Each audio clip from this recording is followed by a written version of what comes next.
Okay, right? Okay, I'm seeing nods. Gotcha, y'all. Gotcha. Thank y'all. So we can begin. So today's workshop is just going to be the graphic design crash course and Canva tutorial. For today's workshop, I'm going to be mainly focusing more on graphic design concepts because Canva is actually relatively easy to use. I'm just going to introduce y'all some of the features that Canva has and everything.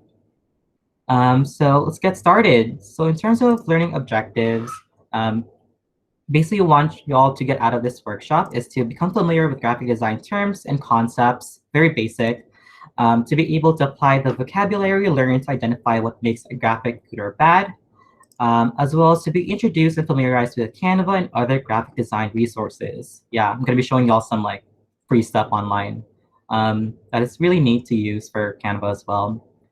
Um, Basic workshop overviews first, we're going to be talking about these basic concepts of composition, typography, color, and then finally the Canva tutorial. So in terms of composition, composition is basically how items are organized within a space. The ways in which you organize your items gives your viewer information where to look. So basically grouping relevant information in the same area and also thinking about good eye movement. So for example, in this graphic that I'm showing y'all, this is one of the flyers that I designed for the Voltron Center. So you can see how I group all the important information together in the brown bar. And then you can also see how like the date and like the times are all grouped together, but it is separated from the title of the event and like the information of the event. In terms of like good eye movement, just like psychology thing, eye tracking things, if y'all can notice like how Bulosan's eye or like where he's looking at directs them to the logo for the Bulosan Center, you know, and it also like makes it stand out as well. So for this next concept is composition, basically thinking about white space, so like breathing room, empty spaces, margins, etc., as well as having this imaginary grid. So having your items aligned, forming this imaginary line throughout. Utilizing alignment, so that's left, center, or right justified. Basically, you can see over here in the image on the right, basically this is like one of the, actually a preview for the Bolson Center's Allen journal. This is I'm working with creating a draft of the table of contents, right? But you can see over here where the page numbers on the left are all right aligned, and the ones that are the text are all left aligned. So basically, you can see this sort of imaginary grid forming, which makes like for those clean lines that you don't necessarily see, but it like makes it pleasing to the eyes. Yeah, how's that sounding so far? Sounds good? Seeing nods? Got y'all. So composition is also important in terms of like the sizing and formatting, in terms of the discoverability of information. So this is an example of an event that I saw on Facebook, is that basically for CRRCs, they're hiring for new folks, right? And this is how the Facebook event cover looks like, is a horizontal. And the ones below, you can see the more about the event information. However, when looking at this, since like the graphic on the top fits very nicely and cleanly, you know, like when you actually click it, it actually contains all of those important information in just one graphic. You know, because of the way that the graphic is cut, the person who may be looking at this may not necessarily open that image to see the full flyer. It's very important to like adjust your graphics so that it would fit nicely with what you are basically using it for. So that can be whether through Instagram or Facebook events. But yeah. And then for this next concept of typography, oh, this one is kind of fun, a little bit of psychology. I just want to show y'all this image.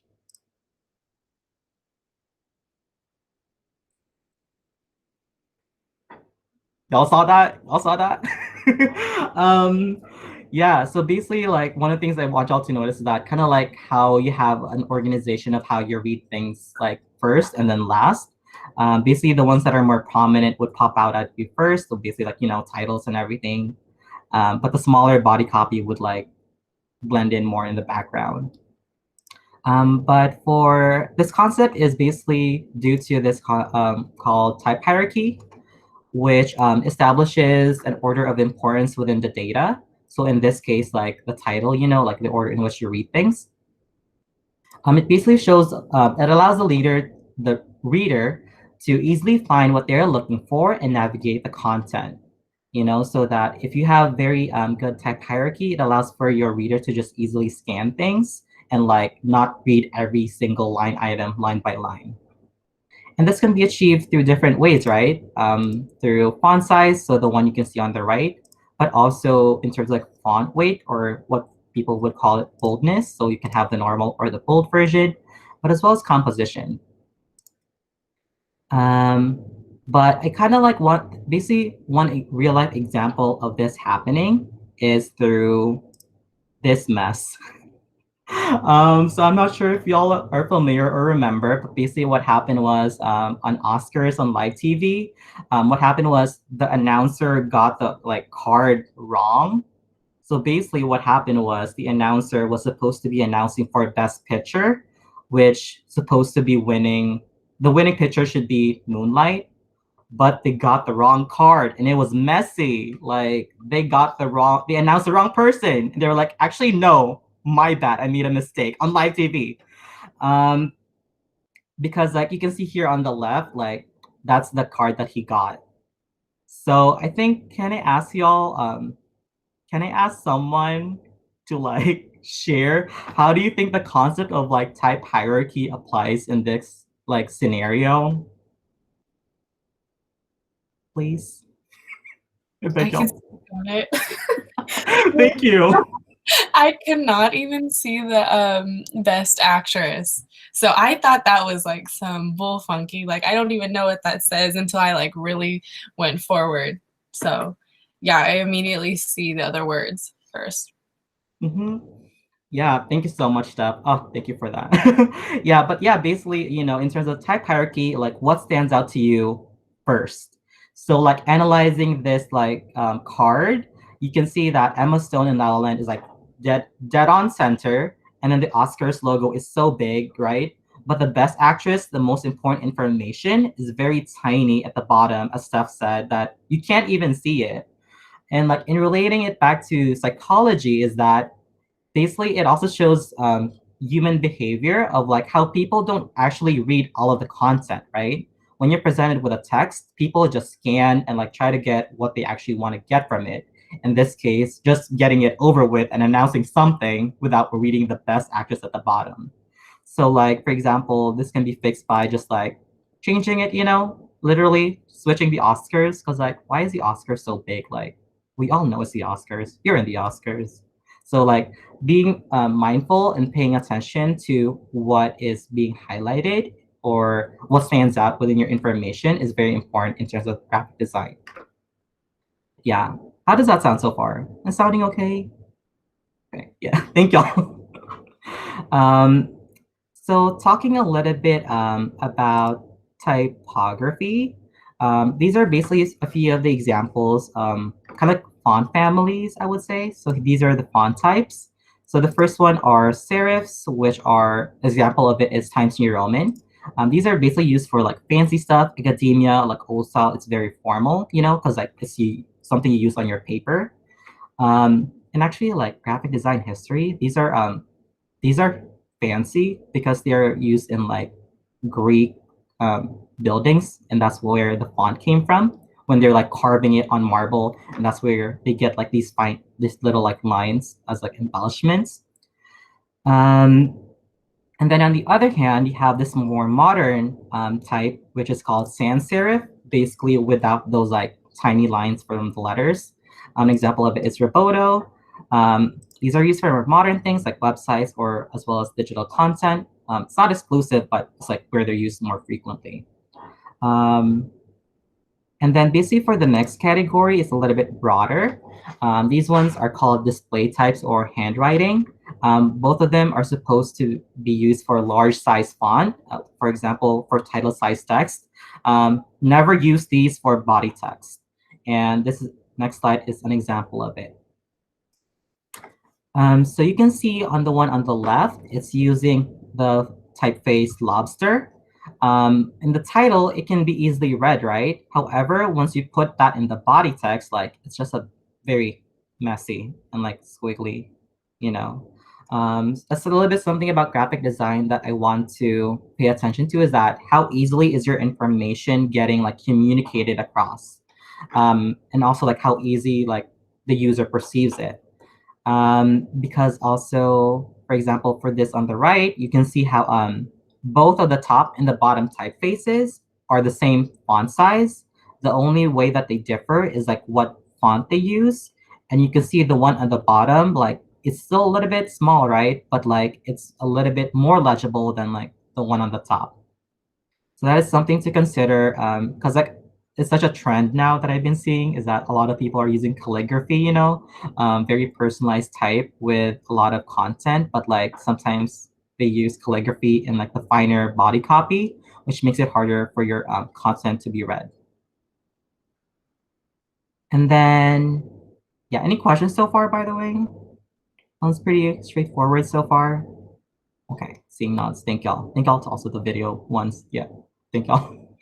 Um, so I think moving forward into typography and composition, this is basically through justification, something I already mentioned before, creating these invisible grids. Um, Relating it again to cognitive psychology is I want to bring this idea of like eye movement. Basically, the main takeaway I want y'all to get out of it is that for long passages, like paragraphs, I want y'all to stick with left alignment. So if it's like multiple paragraphs of like text, basically stick with left alignment. And I'm going to be explaining that in the following slides. Um, so for this slide, this basically shows eye movements of a person reading a web page. And basically the red circle shows the eye fixation, which is what they're looking at. And then once the circle grows, it shows the kind of pausing at certain points. Basically, I want y'all to recognize kind of like how it goes all over the place a little bit, Again, with that idea of how people behave when reading is that they're just scanning. They're not reading all of the content unless they want to or need to. But basically, I want y'all to notice that the ones on basically the way that it skips line by line, you can see that after reading an entire line, it starts because it is left aligned, it starts in the same column of location. So basically, that's like what I mean. Take a second to read this text, but also pay attention to like where your eye is going.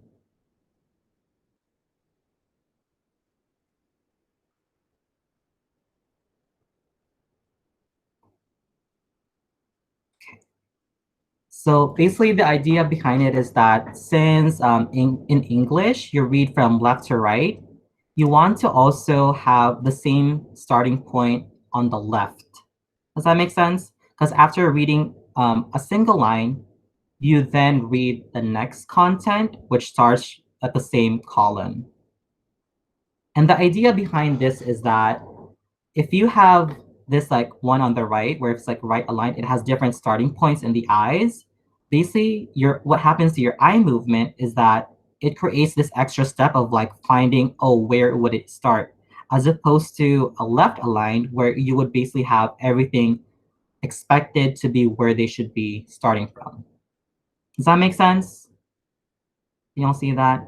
And basically, if you extend this concept to like long passages of text, well, what happened is that if they're like center aligned or right aligned, that extra eye movement that you have to do would create eye strain, which makes your entire text harder to read as well. Yeah, cognitive psychology. Oh.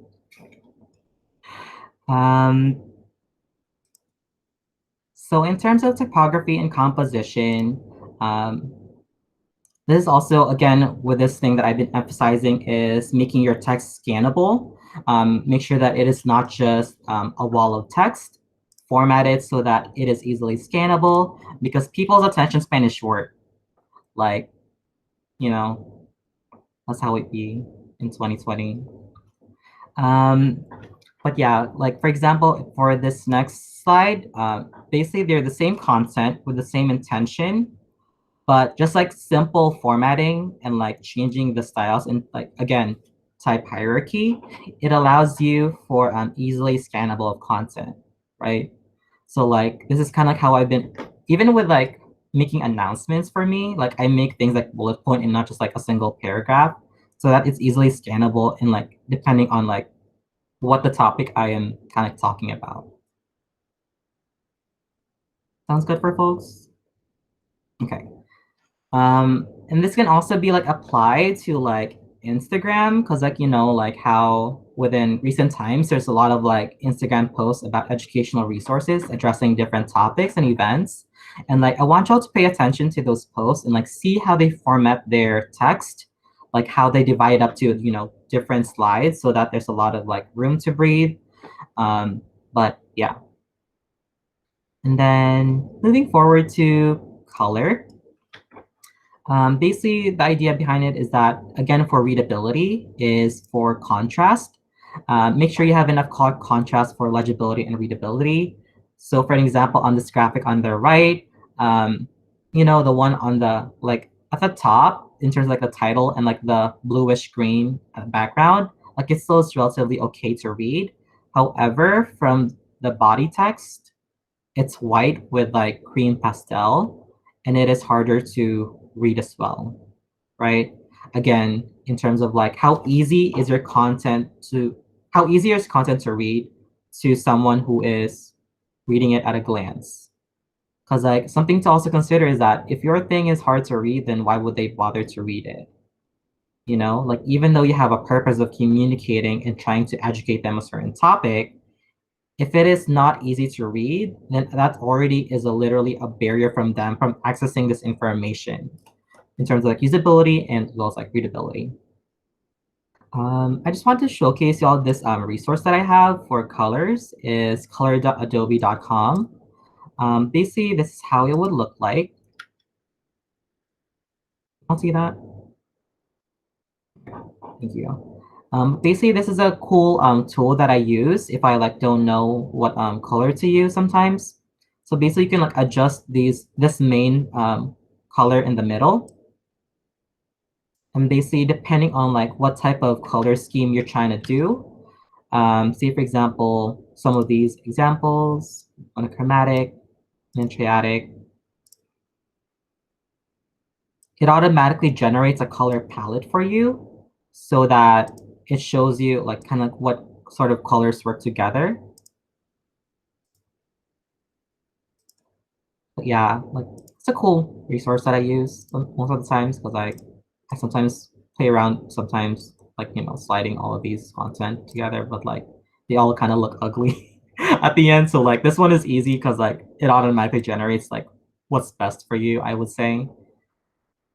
But yeah, that's a cool resource for y'all in terms of like also seeing. This one is also something new that they're developing is that basically for accessibility for folks who are colorblind, if you like input different colors, you can see how kind of like how different they are and seeing if there would be any conflict or not. Yeah, so it's a very cool resource. Just throwing it Hey, out there. Wesley. What's up? So, it's just called Adobe Color, and we just look it up and it's free. Yeah. Okay, for sure. Yeah, this is hella cool. Actually, I know. I feel like people could probably use it with fits, low-key, like outfits, or like anything. I don't know. Cool, Yeah. cool, cool. Thanks for sharing. Yeah, of course. Yeah, I'm a hoe for like graphic design resources. Like I have some a little bit later. I'm dead. Okay.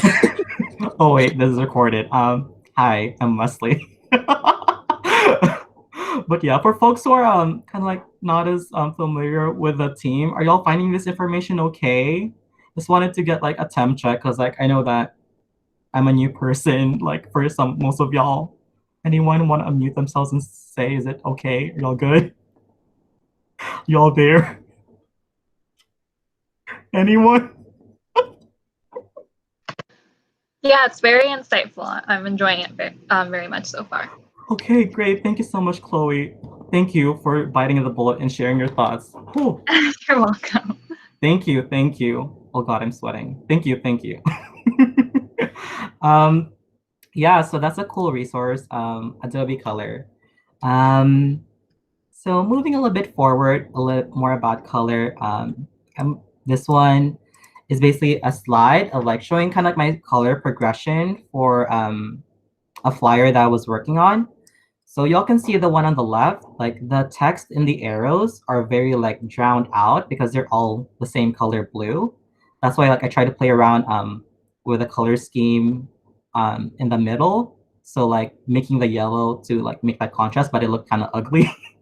Look a little bit like pea yellow, you know. That's why on the right, like that's kind of like the final version of it.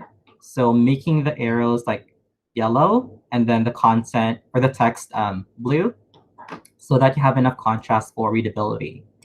And then I think also bringing to attention to detail, just throwing it out there. Like if y'all can notice for the text on the arrows, the basically the ending point of them creates this imaginary line and the arrowheads line. Can y'all see that? The idea behind it? Yeah. Kind of. Okay. Yeah, thank y'all. Just gonna move forward. Also, something to consider about color is like what type of feel or mood you're trying to convey. So this is another set of posters that I made for an event for Tarana Burke's. Basically, she was a guest speaker for an event. She is the hashtag #MeToo founder. Basically, this is kind of like an exploration of how different color scheme can affect like how the event might go. So the one on the left is very like abstract, right? But the one on the middle is very like fun, retro, vintage. It's a little bit more healing kind of space. But the one on the right, since it's just like black and white, it's very serious and like a lot of basically it has a lot of like weight to it, and as opposed to the one on the left, which is a little bit more playful. So I think that's something I want y'all to also consider in terms of color is that whether how intense you want to go, like what type of mood you're trying to go for. And then in terms of color and branding, basically a little bit of context for the Bulls on Center's logo. It is made by Christopher Levantino. And basically the color palette is based off of this Americans in the hardcover. So y'all can see like the brown and the orange adopted from it and like the line art from it. Basically, color and branding is like how you can create like cohesive and consistent branding for like your organization. And this is something y'all can apply for like your own organizations if you're part of like clubs or orgs. Having a consistent color scheme and branding will be important, you know? And like the thing about branding is you don't have to, yeah, thank you, Joey. Thing about branding is that you don't always have to use the exact same colors, but like you can use like parts of elements of those colors to create like a very consistent visual identity. So for example, in this slide, it shows like, yeah, Chelsea, like the UC system. Basically, you know, like the red and what do I mean red? I mean the blue and gold. But for this one, basically these are different flyers and different posts with different topics, right? But you can immediately see based off of the content that they belong to the Bull Sun Center at a glance. In terms of like moving forward, a little bit about that is I just wanted a little bit like general advice as to like how y'all can improve as graphic designers. Because like I believe I'm pretty like all for advocating for accessibility in terms of like graphic design skills. I'm not one of those elitist people who are like, you need to have a degree for it. Because like there's a lot of tools, for example, that helps with it, like Canva. Oh, segue, but that's for later. So basically, these are some of my tips in terms of like how to improve. Is that basically looking at through the world around you in the lens of graphic designer. So basically applying these concepts of you know, layout, typography, text hierarchy, and like seeing what works for you and what you like about them. Because like graphic design is everywhere when you think about it. And also utilizing those terminologies you learned, I introduced to you today to like analyze those content. So basically asking yourself, what makes it work? Or how can it be improved upon? Getting inspiration from existing graphics, take what you like and apply it to your own. And even for IG, as I mentioned before, saving like the content that you like for inspo or reference. So for example, with an informational, educational Instagram posts, like seeing what works for them and like also how like some of them can be improved. But yeah, any other questions about graphic design or tips about graphic design? Yeah, I know that was a lot of content, but how did that sound for folks? Thank y'all. I'm seeing some thumbs up nods. Thank y'all. Any other thoughts about that?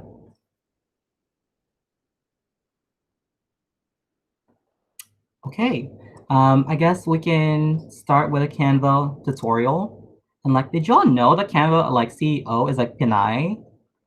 Like, I didn't know that, but like, you know, shout out. Not really shout out because like she's a billionaire maybe, but like recognized. But yeah, I think if there's no other questions, we can start with a Canva tutorial. Just through the chat or like through a raise of hands, can I ask like for folks like who has experience with Canva before? Can I just get like yes or no? Little slide, yeah. Okay, okay, okay. Yeah, you have experience. Got y'all, got y'all. Yeah, so Canva is very easy. Basically this tutorial is a little bit more seeing like nits and gritty about Canva. Okay.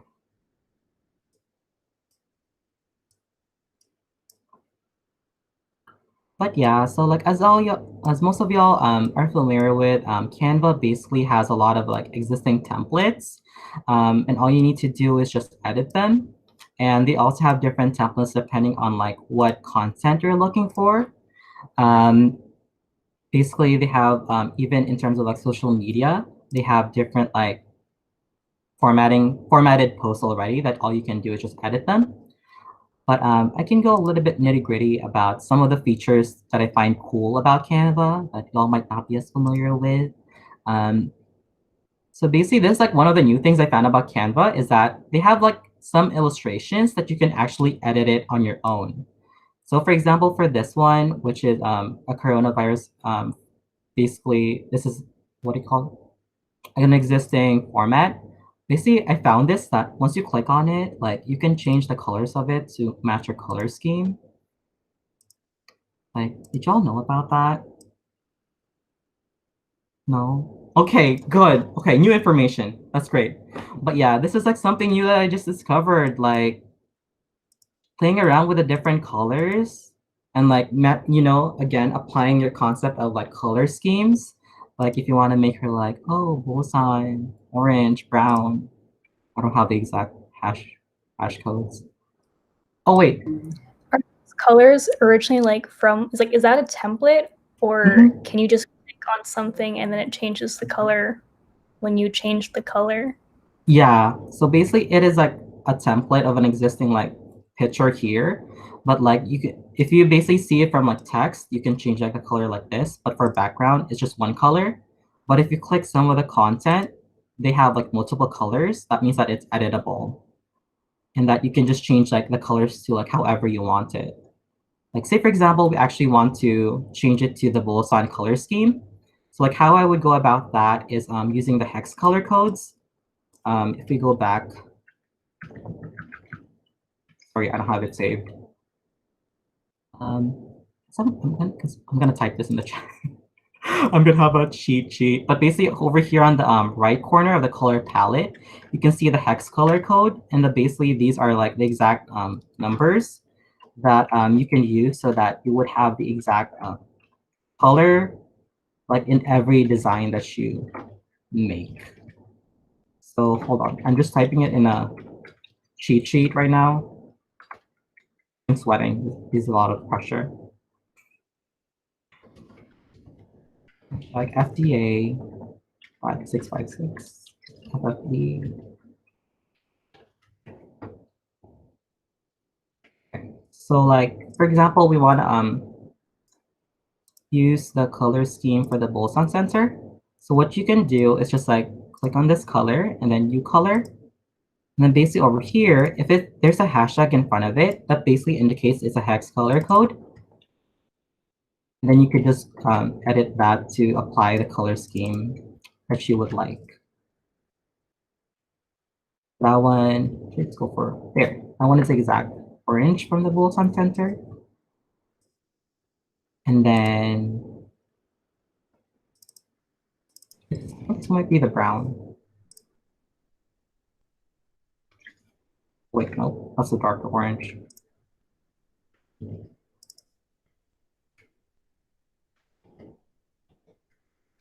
I think all oranges. Oh god, I'm panicking. But y'all get the idea. I didn't have them because like the text is kind of tiny and like the text hierarchy is not there for me because like I did not edit that to make it bigger. So you know, me struggling with my own concepts, it'd be like that. But yeah, but y'all get the concept of like hex color codes and like making your own color schemes. Can y'all see that? Like how y'all can apply those colors. Okay, got y'all. And then in terms of like other editable content, like yeah, in terms of like those things that you can edit, like this one, like you can actually edit the cat. I'm like, how the hell did you do that? So just like feel free to click around and see like which one pops up with like the content that is editable so that you can change your color schemes. And like I'm emphasizing a lot about color schemes because like Canva is such a growing like resource for a lot of folks that what has happened before is that one of my content, we use the same like template and it looked exactly the same.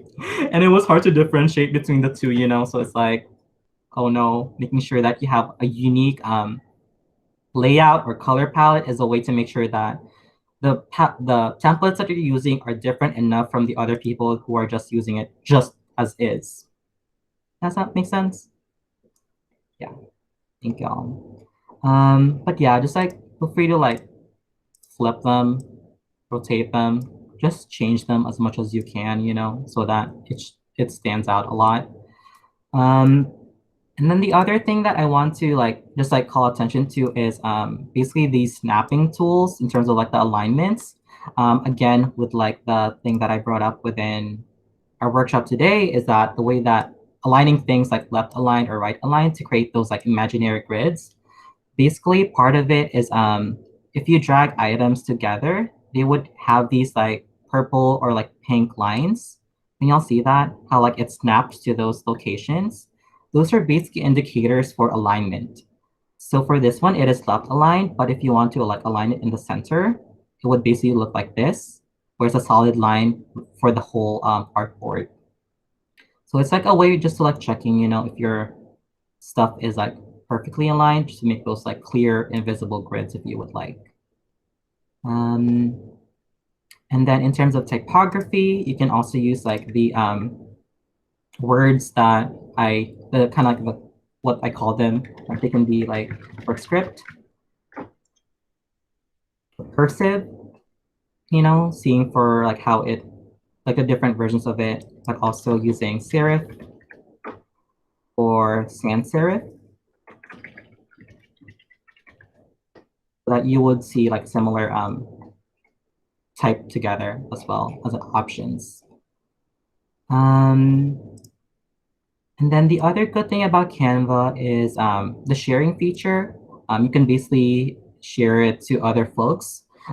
Say, for example, if you're working as a team, like campaign creation, if y'all want to edit the same like series of artboards, feel free to do that.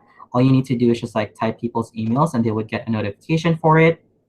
But also one of the things I just discovered is basically over here, creating a team, where you can actually make like sort of a Google Drive where it is like a shared team member thing. So making it, you can share easily from each other that quick. Yeah, some parts of Canva are like blocked behind a paywall, you know, like upgrading stuff. So sometimes that would be a challenge, but you can, actually, I did not know this is free. Okay, I think I can apply the Boson Center's palette here in the future. But yeah, I think some of these resources as well within Canva are very nice because like Canva actually has resources in terms of like different content and different like tutorials. And one of the things I like about Canva is sometimes they make posts specifically about specific topics. For example, over here, like I was just Googling around and like I found this like article just showing and highlighting different fonts that is free. So I think that's like one thing about Canva as well, is that they have a lot of resources in Learn section in terms of like finding different other graphic design resources or like free fonts. I just find it interesting that people don't usually talk about that part of Canva as well. Okay, what else? I think one thing about Canva that other folks also struggle with is basically having like the images and photos. One of the resources that I use for basically if you want to use like actual real life photos, I suggest going through this website, unsplash.com. Basically, these are high resolution images and they look great. You can just use it here. Instead of just like Google searching it, you know, because sometimes like you're not sure if Google has if you need to get credit to sources, that's something that is y'all can look forward to. And the other thing about Canva, or another resource that I can talk about is basically if y'all can see this is like one of the kind of an art style, but it is editable. Basically, if y'all go to undraw.co, they basically have a lot of illustrations similar to the one that I showed y'all. But the good thing about this one is a little bit more simple, and you can just change one single component of it, and all of the content would shift their color schemes depending on like what color you choose over here. And again, it is using the Hex Color Codes. So I think this is a great resource for y'all if y'all want to like add some of the illustrations that may not be available in Canva, so that your styles, so like the illustration styles would be a little bit more cohesive.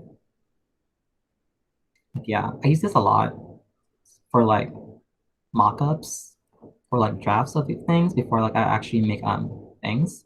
So this is like a great resource for y'all.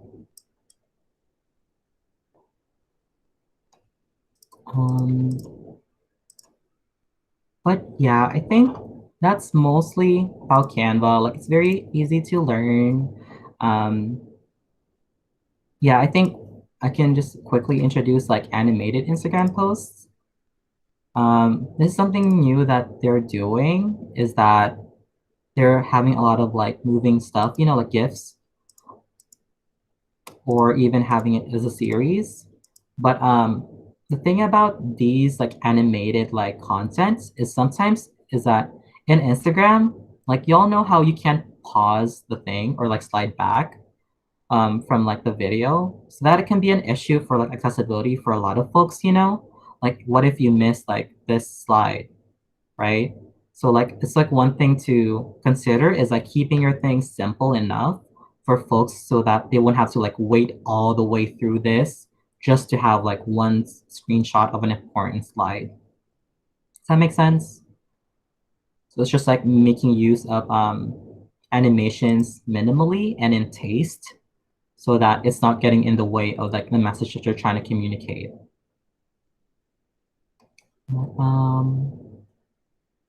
But I think, yeah, any questions about Canva? Okay. But yeah, but I think there's a lot of like, if y'all like the Adobe Color, they're also like,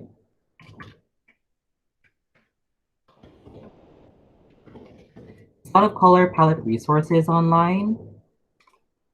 Some of them just like are like websites that easily generate like color palettes. But yeah, some of them are actually fun. Like the way that they're organized. It's like the one that I'm a little bit more familiar with. Coolers. Basically, this one is kind of like a little bit more random than Google. This one is a little bit more random than the Adobe Color, because like you just press space and then you basically like randomly generates a color for you and gives you that hex color code. But you can like lock colors that you like and then keep on generating random other colors. This one is a little bit harder to use because like you're not sure how they would work with each other, you know? But it still is a cool resources that y'all can use. Yeah. just like trying to Google a lot of these color resources as well. But yeah, y'all have any other questions or other resources that y'all are interested in learning about?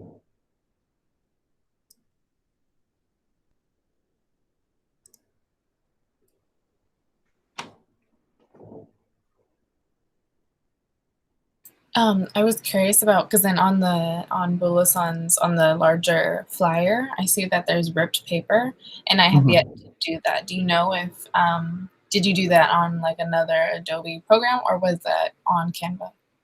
Oh, the ripped paper. Good question. I actually like printed out this image of Carlos Bulasan, ripped up the paper myself, and then scanned it in, and then removed the background.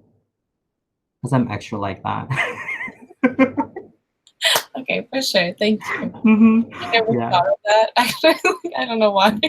Yeah, because like that kind of style is like emerging in a lot of like graphic design people. Like even with warp text, like they use like photocopying techniques to make like what is it, like distorted text.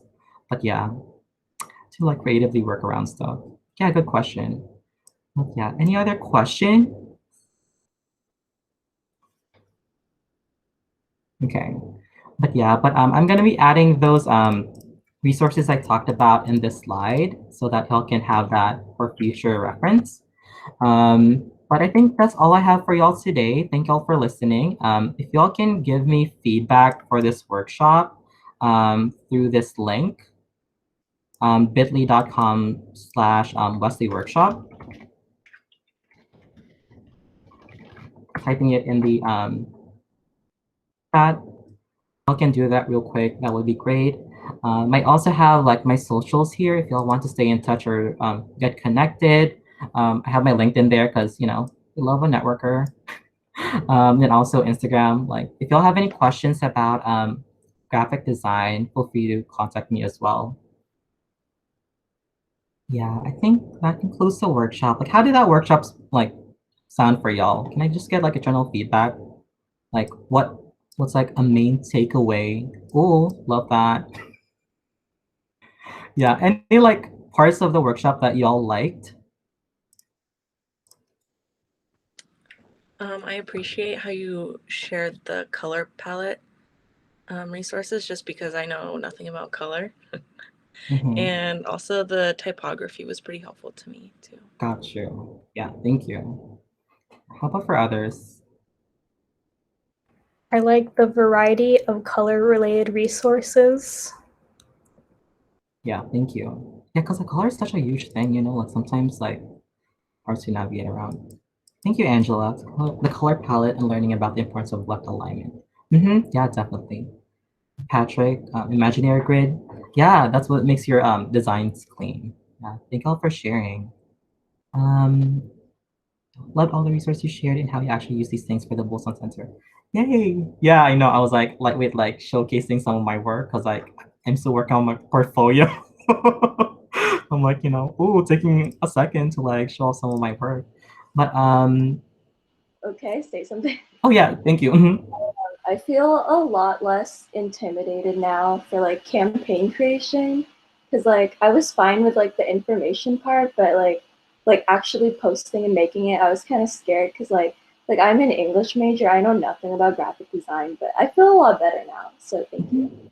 Yeah, that's great. Yeah, and like that's the great thing about Canva as well is that it's very accessible to a lot of folks, you know, and like I'm a strong advocate for that because it's one way to make graphic design very accessible for folks. Yeah.